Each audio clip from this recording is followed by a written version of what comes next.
شروع اللہ کے نام سے جو بڑا مہربان اور نہایت ہی رحم کرنے والا ہے۔ تمام حضرات درود شریف پڑھ لیجئے۔ اللہم صلی علی محمد وعلی آل محمد کما صلیت علی ابراہیم وعلی آل ابراہیم انک حمید مجید۔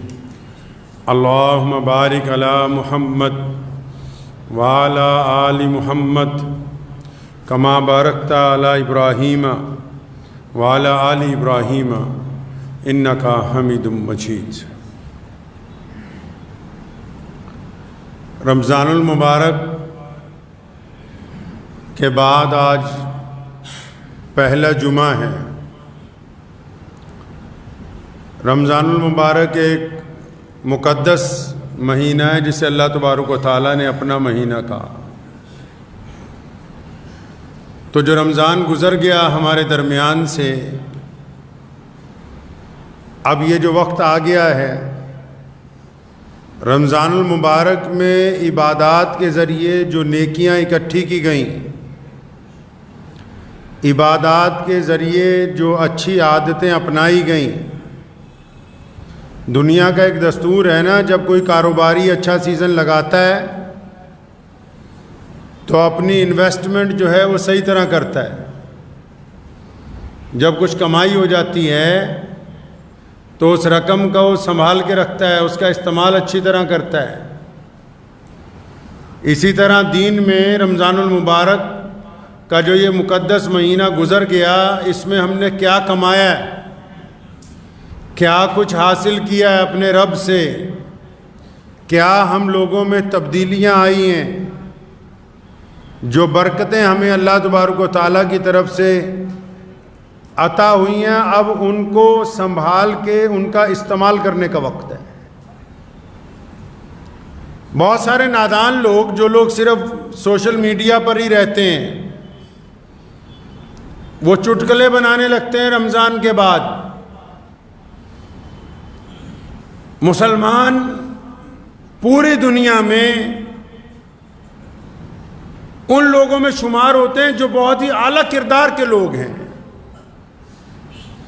جن کے پاس بہت بہترین دین ہے، جن کا مزاج بڑا اچھا ہے، جن کا کردار بڑا صاف ستھرا ہے۔ گرچہ تمام انگلیاں برابر نہیں ہوتی، لیکن اکثریت ایسے لوگوں کی ہے مسلمانوں میں جو ایمانداری کو اپنا شیوا رکھتے ہیں۔ تو بہت سارے لوگوں کو میں نے دیکھا سوشل میڈیا پہ رمضان کے بعد کہ جی رمضان والے مسلمان کہاں چلے گئے، شب برات والے مسلمان کہاں چلے گئے، کہ جی دوسرے دن صبح مسجد میں تھا کوئی نہیں۔ تو جو لوگ ایسے میسیج بناتے ہیں، کیا یہ کبھی خود بھی رمضان کے بعد دوسرے دن صبح مسجد تک گئے؟ یہ گئے نہیں، یہ جھوٹ بولتے ہیں، یہ بے ایمان ہیں۔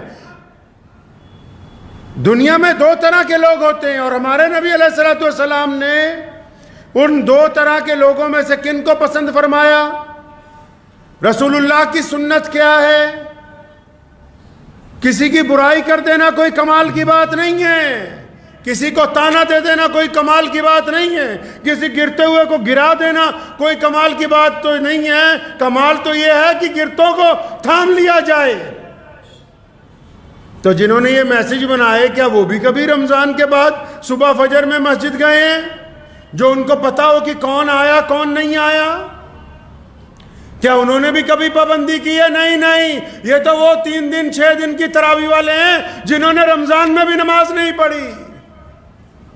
اگر انہوں نے رمضان کو پایا ہوتا تو یہ اگر رمضان کے بعد نماز میں آتے تو ان کو پتہ لگتا کہ ان مسجدوں کو اب نئے نمازیوں کی کھیپ مل گئی ہے۔ ان کو پتہ لگتا کہ عید کے بعد یہ جو لوگ گھومنے نکلے گھروں سے، یہ سڑکوں کے کنارے پر روک کے نمازیں پڑھ رہے ہیں۔ ان کو پتہ لگتا کہ جہاں ٹھہرے ہیں، جن ہوٹلوں میں، جن ڈھابوں پہ کھانا کھایا، وہاں مصلے بچھا کے نمازیں ادا کی جا رہی ہیں۔ ان کو پتہ لگتا کہ وہ بیوی بچوں کے ساتھ بھی اب اسلام پر کاربند ہے، کیونکہ ان کی سوچ گندی ہے، ان کو صرف گند نظر آتا ہے مکھی کی طرح۔ اگر ان کی سوچ مثبت ہوتی تو ان کو رمضان میں تیار ہوئے اچھے نمازی نظر آ جاتے ہیں۔ اور جو یہ چاہتے ہیں کہ مسجدوں میں رمضان والی رونق شوال میں بھی نظر آئے؟ یہ شوال ہے، رمضان نہیں ہے۔ رمضان کی عظمت کو کوئی دوسرا مہینہ پا نہیں سکتا، لیکن یہ کہہ دینا کہ رمضان کا اثر ختم ہو گیا، یہ قوم کی حوصلہ افزائی کو چھوڑ کے اس کو پست کرنے کی بات ہے۔ مجھے بتاؤ نا کتنے ہزاروں نوجوان ایسے ہیں جنہوں نے رمضان میں نماز شروع کی، اب وہ پابند ہو گئے، اب وہ جو اس ہفتے اپنے محلے میں نہیں ہیں، سیر کرنے کے لیے نکلے، اپنے بھائیوں کے ساتھ بچوں کے ساتھ نکلے، اگر وہ سفر میں نمازیں چھوڑ دیتے تب میں کہتا رمضان کا نقصان ہوا۔ وہ تو سفر میں حضر میں نماز کی پابندی کر رہے ہیں، تو رمضان کا نقصان نہیں ہوا، رمضان کا فائدہ پہنچا ان کو، کیونکہ کئیوں کی سوچ گندی ہے۔ بہت سارے لوگ ہیں جن کو صرف تقریر ہی کرنی، جو مرضی دل میں آئے کہہ دو، اور اگر زمین کی حقیقت دیکھ کے بات کریں گے، اگر مثبت بات کریں گے تو رسول اللہ صلی اللہ علیہ وسلم کی سنت کے مطابق ہوگی۔ رسول اللہ نے کیا فرمایا؟ رسول اللہ کی سب سے پیاری سنت کون سی ہے؟ رسول اللہ کی سب سے اعلیٰ سنت کون سی ہے؟ نبی علیہ السلام نے کون سی ایسی سنت ہے جس کو ہم وقت استعمال کیا؟ نبی علیہ السلام کی وہ کون سی سنت ہے جو رسول اللہ کو محبوب تھی؟ وہ کون سی سنت ہے جس کو نہ اپنانے پر رسول اللہ نے ناراضگی کا اظہار کیا؟ آؤ مسلمانوں، محمد الرسول اللہ کو دیکھتے ہیں۔ پیارے نبی علیہ السلام کی سنتوں میں نماز کی سنتیں بھی ہیں، تہجد بھی ہے، اشراق بھی ہے، مسواک بھی ہے، رسول اللہ کی سنت میں دسترخوان بھی ہے، رسول اللہ کی سنت میں داڑھی بھی ہے، رسول اللہ کی سنت میں سفید کپڑے پہننا بھی ہے، رسول اللہ کی سنت میں سلام کرنا بھی ہے۔ لیکن ان تمام سنتوں سے اعلیٰ جو سنت ہے وہ یہ ہے جو آج مسلمانوں کو پتہ ہی نہیں، اور خاص کر ان نٹھلوں کو نہیں پتہ جو سوشل میڈیا پہ بیٹھے ہوئے ٹک ٹاک بنا رہے ہیں کہ وہ رسول اللہ کی سنت ہے کون سی۔ صحابہ آئے رسول اللہ کے پاس، یا رسول اللہ وہ فلاں بندہ ہے نا، ہمیں اس پہ شک ہے، یا رسول اللہ ہمیں اس پہ شک ہے کہ بندہ ٹھیک نہیں۔ نبی علیہ السلام کو ایک دفعہ کہا، دو دفعہ کہا، تین دفعہ کہا، تو نبی علیہ السلام نے ناراضگی کا اظہار فرمایا اس کا دل چیر کے دیکھا ہے، اس کی چھاتی پھاڑ کے دیکھا ہے۔ حضرت انس رضی اللہ تعالیٰ عنہ فرماتے ہیں کہ جب میں نے کوشش کی نبی علیہ السلام کو نعوذ باللہ اس حد تک لانے کی کہ وہ کبھی مجھ سے ناراض ہوں اور میرے ایک آدھی چپت پڑ جائے، تو فرمایا ایک دن ناشتہ لینے مہمانوں کا بازار گیا تو میں بہت دیر ہو گئی، میں وہیں بیٹھا رہا قصدن کہ آج نہیں جاؤں گا، اور نبی علیہ السلام کو نعوذ باللہ ناراضگی ہوگی اور وہ میرے آکے ایک آدھی لگا دیں تاکہ انس کہے کہ 1,24,000 صحابہ میں صرف انس ایسے ہیں رضی اللہ تعالیٰ عنہ جنہوں نے مار کھائی ہے۔ فرمایا لیکن جب رسول اللہ بازار میں آئے اور مجھے دیکھا تو مجھے دیکھ کے بڑی تیزی سے میری طرف آئے، اور جب میں تیار ہو گیا نبی علیہ السلام نے پوری طاقت کے ساتھ مجھے اپنی چھاتی سے لگایا، میرے سر پہ ہاتھ پھیرا، کندھوں پہ ہاتھ پھیرا، آنکھوں میں آنسو ہیں۔ فرمایا انس میرے بیٹے میں تو سمجھا تجھے چوٹ تو نہیں لگ گئی کہیں؟ آئی نہیں بات سمجھ؟ رسول اللہ کی سنت ہے۔ حضرت انس فرماتے ہیں یہ کریم نبی ہے جو برائی میں سے اچھائی کو باہر نکال لیتے ہیں۔ رسول اللہ کی سنت ہے پازیٹیو سوچنا، رسول اللہ کی سنت ہے مثبت سوچنا، رسول اللہ کی سنت ہے اچھا سوچنا، رسول اللہ کی سنت ہے بدترین حالات میں اچھے خیالات رکھنا، رسول اللہ کی سنت ہے پریشانی میں اللہ کی مدد پر یقین رکھنا، رسول اللہ کی سنت ہے کہ دوسروں کو گرتے ہوئے کو اٹھا دینا، رسول اللہ کی سنت ہے برائی کی جگہ اچھائی بیان کرنا۔ تو یہ کون لوگ ہیں جو کہتے ہیں کہ تمہارے پاس نمازی نہیں رہے؟ کیا ان کو نظر نہیں آ رہا کہ یہ جو لاکھوں مسلمان سفر میں نکلے ہر جگہ کھڑے ہو کے اللہ اکبر کی صداؤں کے ساتھ نماز ادا کر رہے ہیں؟ یہ کون سے نمازی ہے جو تمہیں نظر نہیں آئے؟ کیونکہ ذہن میں نیگیٹیوٹی ہے، دین ابھی اندر نہیں نہ اترا ہے، زبان پر ہی ہے، یہاں اوپر اندر نہیں اترا جن کے، تو وہ ایسی باتیں کرتے ہیں کہ دوسروں کی حوصلہ شکنی ہو جائے، اور اللہ نے جن کے دلوں میں اپنا کلام اتار دیا وہ بدترین حالات میں بھی ہمت کی، استقامت کی، حوصلہ افزائی کے لیے اللہ اور اس کے رسول صلی اللہ علیہ وسلم پر یقین کے ساتھ بات رکھتے ہیں، اپنی زندگی گزارتے ہیں، کیونکہ ان کو پتہ ہے کہ نفع اور نقصان کا مالک اللہ ہے۔ تو رمضان میں کیا کھویا کیا پایا، یہ تو ہم نے خود دیکھنا ہے۔ اب مسجدوں میں اتنی بھیڑ اس لیے نہیں ہے میاں صاحب کیونکہ جب رمضان آتا ہے نا 5-5 کلومیٹر سے لوگ مسجد میں جماعت سے نماز پڑھنے کے لیے آتے ہیں، یہ رمضان ہے۔ اور رمضان جب چلا جاتا ہے تو مسلح اپنی دکان پر، اپنی فیکٹری پر، اپنے سائیکل پر، اپنی گاڑی میں ساتھ لے کے چلتے ہیں تاکہ رمضان میں نماز کی عادت پڑ گئی ہے۔ دوسرے کی برائی کرنے سے پہلے اس کی روئے، اس کی زمین کے گراس روٹ جس کو بولتے ہیں، اس کی زمینی سطح پر دیکھو، پہلے دیکھو، پرکھو، پھر اگر ضرورت محسوس ہو تو بولو۔ اپنی مرضی سے جو دل میں آیا اس کو اپنی زبان سے نہ نکالو۔ اگر آپ کی وجہ سے کسی کی ہمت ٹوٹے گی، کسی کی بے عزتی ہوگی تو کل قیامت کے دن اللہ تبارک و تعالیٰ کے حضور جواب دینا ہوگا۔ لائسنس نہیں دے دیا ہے اللہ تعالیٰ نے کہ جس کی مرضی چاہو بے عزتی کرتے پھرو، کوئی ٹھیکہ نہیں مل گیا ہے۔ جو لوگ مسجدوں میں نماز پڑھتے ہیں ان کو بھی کہ جو آئے اس کی بے عزتی کر دو، کوئی اللہ تعالیٰ نے اتھارٹی نہیں دی ہے ان کو۔ مسجد میں ممبر بنایا، اس پہ ایک امام کی ذمہ داری لگائی تاکہ وہ جمعے کو بیٹھ کے ان سے بات کرے اللہ اور اس کے رسول کے حکم کے مطابق۔ ان کے ہاتھ میں نہیں قلم دان پکڑا دیا کہ جب جس چوک پہ، چوراہے پہ، گلی میں، محلے پہ 20 لوگوں کے درمیان جس کی چاہے نہیں، اگر آپ اصلاحی کرنا چاہتے ہیں تو جائیے اس کے ساتھ دوستی کیجئے، سلام دعا کیجئے، کہیں جائیے، کہیں بیٹھیے، تنہائی میں 2 باتیں اللہ اور اس کے رسول کے کیجئے۔ وہ طریقہ محمد رسول اللہ صلی اللہ علیہ وسلم نے عطا فرمایا ہے۔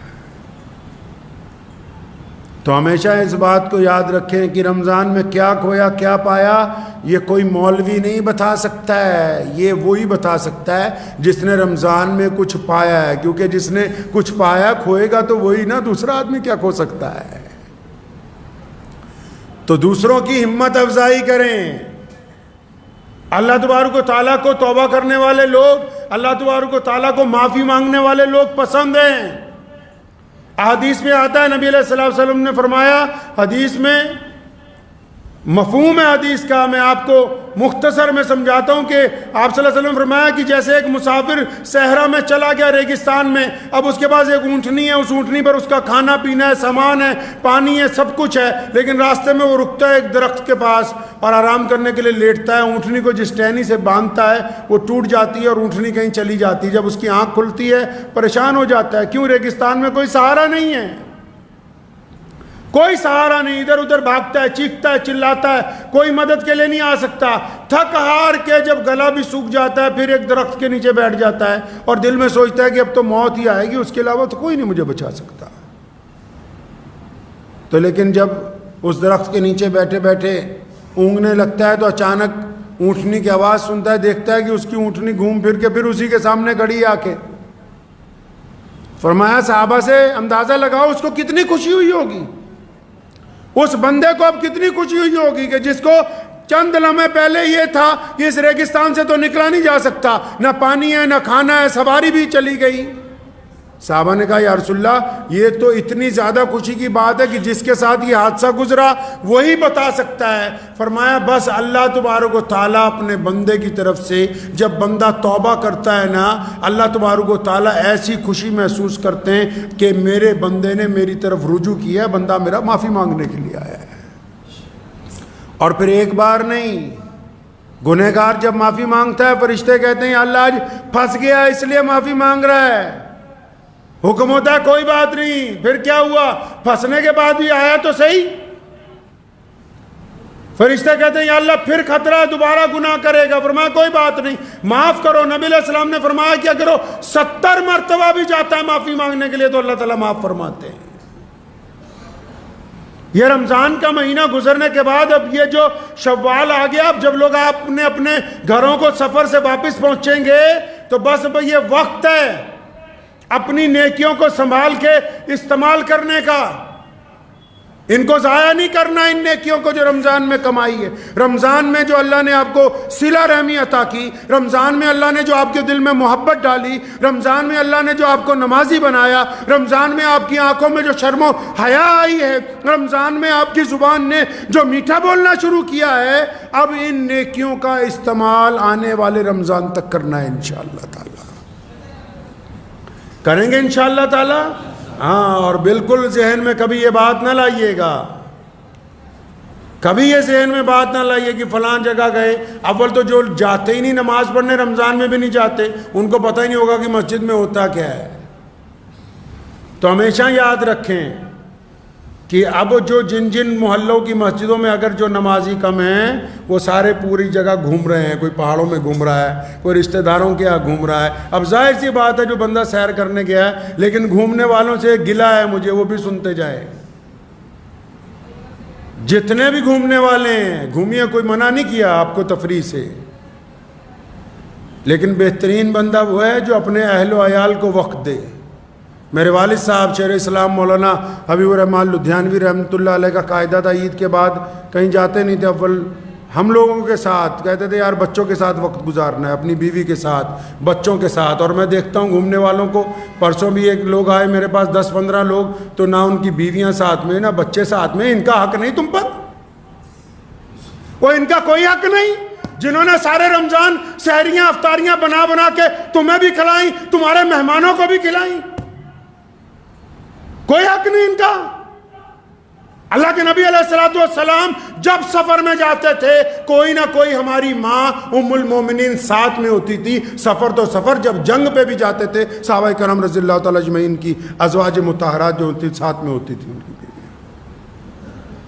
بس چل پڑے. اس میں بھی تو سنت پتہ ہونی چاہیے کہ رسول اللہ کی کون سی سنت ہے. نبی علیہ الصلوۃ والسلام کیا چاہتے ہیں؟ حقوق العباد میں پوچھ ہوگی اللہ تبارک و تعالیٰ کی. ہاں اللہ تعالیٰ پوچھیں گے پھر، اور بات یہیں سے شروع ہونی ہے. بات مرنے کے بعد کوئی باہر چوراہوں سے نہیں شروع ہونی، مدرسوں کے دیے ہوئے چندوں سے بات نہیں شروع ہوگی، بنائی گئی مسجدوں کے میناروں سے بات نہیں شروع ہونے والی. حضرت عمر رضی اللہ تعالیٰ عنہ کا جب آخری وقت آیا، ضعیف ہو گئے، ایک دن اپنے گھر والوں کو اکٹھا کیا، فرمایا سارے راضی ہو؟ سب نے کہا ہم راضی ہیں. حضرت کی زوجہ نے کہا نہیں، میں تم سے راضی نہیں ہوں. پڑھیے روایتیں اٹھا کے. فرمایا میں نہیں راضی تیرے سے. سارا وقت ہی لوگوں کو دے دیا، سارا وقت ہی مسلمانوں کی خدمت میں، سارا وقت ہی امت کی رہنمائی میں، سارا وقت ہی یاروں میں دوستوں میں. میں تو نہیں راضی. حضرت عمر رضی اللہ تعالیٰ کو بڑی فکر ہوئی. پڑھیں، عبداللہ ابن عمر رضی اللہ تعالیٰ عنہ بھی موجود ہیں وہاں، ان کے صاحبزادے. عمر رضی اللہ تعالیٰ عنہ نے آخر منت کر کے جب تک اپنی زوجہ کو راضی نہیں کر لیا، اور پھر وہ جب تک خوش نہیں ہو گئیں، اور فرمایا کہ چل میں اللہ واسطے اب تجھ سے راضی ہوں، کیونکہ محمد رسول اللہ صلی اللہ علیہ وسلم کو آپ سے بڑی محبت تھی. تو وہ لوگ بھی اس بات کے اوپر ذہن نشین کر لیں. الحمدللہ جائیے پوری دنیا میں گھومیے، لیکن جن کا آپ پر حق ہے اگر ان کو چھوڑ کے جا رہے ہیں تو اللہ کے نزدیک کل کو یہ بھی پوچھ ہونے والی ہے کہ حقداروں کو حق تو دیا نہیں، خود ہی مزے کرتے رہے دنیا میں. تو دعا کیجئے کہ یہ جو اب شوال شروع ہو گیا ہے، پورے ملک میں مدرسوں میں داخلے بھی شروع ہو گئے ہیں، بچے بھی پڑھنے کے لیے جائیں گے، تو کوشش یہ کرنی ہے کہ یہ جو نیکیوں کی گٹھری ہم نے بنا لی ہے نا، یہ جو نیکیوں کی گٹھری ہمارے پاس آ گئی ہے. حدیث میں آتا ہے قیامت والے دن ایک بندہ آئے گا، اس کے پاس اتنی نیکیاں ہوں گی، اتنا بیلنس ہوگا، آپ دنیا کے حساب سے سمجھ لیں اس کے پاس کروڑوں روپے ہوں گے. نیکیاں بھی ایسے ہی ہیں پیسوں کی طرح. لیکن جب نبی علیہ السلام نے فرمایا جب وہ آئے گا اللہ تعالیٰ کی حضور حساب کتاب شروع ہوگا تو مفلس ہو جائے گا. حدیث میں آتا ہے کہ تمہیں پتہ ہے کہ مفلس کون ہوگا بندہ؟ ایسا بندہ کون ہوگا؟ محتاج. صحابہ نے کہا وہ جس کے پاس درہم دینار نہیں. فرمایا نہیں، قیامت والے دن ایک بندہ آنا اللہ کے حضور جس کے پاس درجنوں حج، جس کے پاس کئی درجن عمرے، جس کے پاس کروڑوں کی زکوٰۃ، صدقات، خیراتیں، جس کے پاس میاں بیوی کی محبت، بچوں کے حقوق، مسجدوں کی تعمیر، مدرسوں کی مدد، با جماعت نمازیں، تہجدیں، اشراق، سارا کچھ ہوگا. جب حساب کتاب شروع ہوگا نا تو ایک طرف سے چند لوگ آئیں گے، یا اللہ ہم تو اس کے یہاں نوکری کرتے تھے، اس نے فلاں مہینے میں زبردستی میری تنخواہ ماری تھی. اللہ فرمائیں گے فرشتوں کو اچھا اتنی نیکیاں ان کو تو فارغ کرو.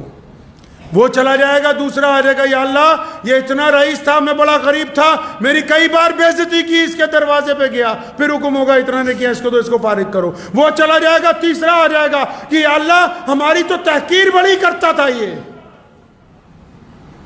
اور کہیں گے اس کو بھی نیکیاں دے دو، فلاں چلے جاؤ۔ ایک ایک کر کے کوئی پڑوسی آ جائے گا کہ یا اللہ میری ایک بالشت زمین دبا لی تھی، اس کو بھی نیکیاں۔ فرمایا اتنی نیکیاں جو ہوں گی بینک بیلنس جتنا سارا ادھر بڑھ جائے گا، سارے حج عمرے زکوٰۃ صدقے خیرات سب بڑھ جائیں گے۔ اب وہ بٹھنے کے بعد دعوے دار پھر کھڑے ہوں گے کہ اللہ نہیں نہیں ہمارے ساتھ فلاں کے ساتھ ظلم کیا۔ اب فرشتے پوچھیں گے اللہ کرنا کیا ہے؟ فرمایا کرنا کیا ہے، ان کے گناہ اس کے سر پہ لادتے رہو، ان کو فارغ کرو جنت کے لیے۔ مفلس ہوگا وہ بندہ، نیکیوں کے انبار لے کے آئے گا اور وہ ان کو دے دیے جائیں گے، جن کے حق مارے ہوئے ہوں گے، اس کے باوجود حقداروں کا حق ختم نہیں ہوگا، پھر ان کے گناہ اس کے سر پر لادے جائیں گے اور پھر یہ گناہوں کو لے کے جہنم کی طرف اس کا جانا ہوگا۔ اس لیے اس بات کو ذہن نشین کر لیں کہ رمضان میں جو نیکیاں کمائی ہیں کسی کو گالی دے کے ضائع نہیں کرنی، کسی کا دل دکھا کے ضائع نہیں کرنی، کسی کا حق مار کے ضائع نہیں کرنی، کسی سے زنا کا ارادہ کر کے ضائع نہیں کرنی، کوئی نشہ کر کے ضائع نہیں کرنی، اپنے بھائی کا حق مار کے ضائع نہیں کرنی، کسی کی چگلی کر کے ضائع نہیں کرنی، کسی کی غیبت کر کے ضائع نہیں کرنی۔ رمضان کی نیکیوں کو بڑی احتیاط سے چلانا ہے تاکہ ہم اگلا رمضان اللہ کے حکم سے پا لیں۔ دعا کیجئے کہ اللہ تعالیٰ مجھے بھی آپ سب کو اس پہ عمل کی توفیق عطا فرمائے۔ وآخر دعوانا ان الحمد للہ رب العالمین۔